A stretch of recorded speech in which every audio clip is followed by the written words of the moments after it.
Amici di Sportisili, appassionati di calcio giovanile, bentrovati dal centro sportivo Santo Canale di Palermo. Di fronte le formazioni di CUS Palermo e Buon Pastore per la gara valida per il campionato regionale giovanissimi under 15 girone B, già battuto dal Buon Pastore. Puccio lancia in avanti, il colpo di testa a mettere fuori Di Benedetto, però sui piedi di Lombardo, con la conclusione parata in due tempi da Anzalone.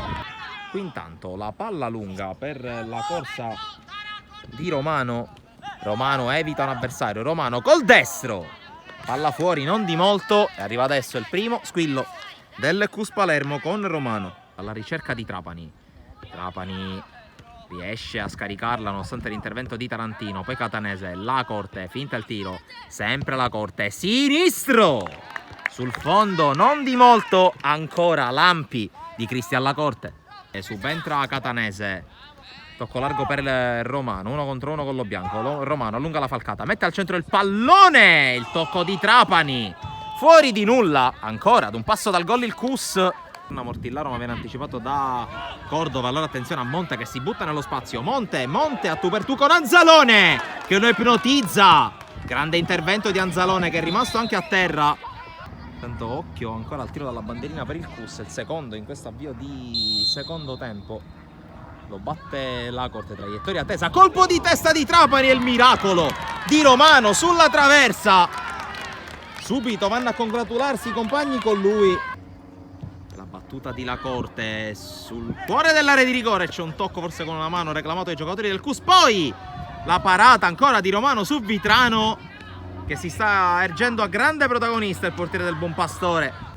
Mortillaro, poi la palla che arriva dalle parti di Tarantino che la perde, allora attenzione a Mortillaro, il tocco per Romano, Romano incrocia, palla sul fondo e altra occasione che se ne va per il CUS, la terza in 5 minuti e mezzo. Occhio all'avanzata di Alaimo, lo bianco fermato, ancora Alaimo al limite, il sinistro, la parata da parte di Anzalone, la palla allargata a Santoro, posizione regolare, Santoro può andare sul fondo, il dribbling secco, Santoro in aria, La Corte,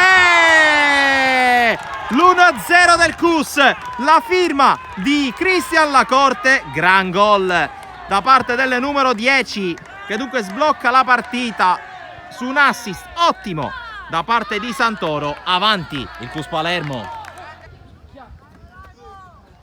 la battuta lunga, Moglie col tiro, la palla di poco fuori, ha provato l'effetto sorpresa, per poco non gli è riuscito. Vetrano, il dribbling, ancora Vetrano, si sposta la palla sul sinistro, poi vede l'avanzata di Gowa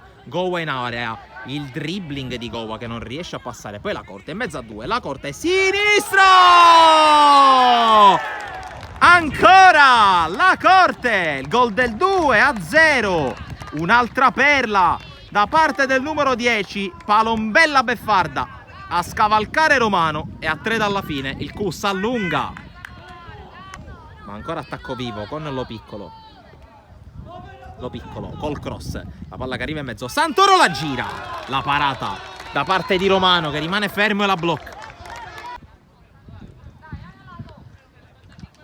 Colpo di testa intanto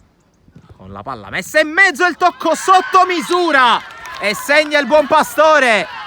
con il gol che riduce le distanze tra le squadre proprio allo scadere del 70° minuto. Il gol del 2-1 da parte della squadra ospite porta la firma di Buttitta. Batte lungo su Moglie, posizione regolare perché è rimasto molto basso Tarantino. Allora Moglie prova a tenerla, poi va in dribbling su Tarantino, ancora Moglie converge, Moglie sinistro, ribattuto forse con un braccio, ancora Moglie! Il secondo è quello buono e Kevin Moglie questa volta la chiude definitivamente, la rete del 3-1 che di fatto regala la vittoria al CUS Palermo. Vittoria dal peso specifico enorme per il CUS e con il direttore di gara che porta il fischietto alla bocca, emette i 3 fischi e regala la vittoria al CUS Palermo 3-1 ai danni del Buon Pastore, tutto nel secondo tempo.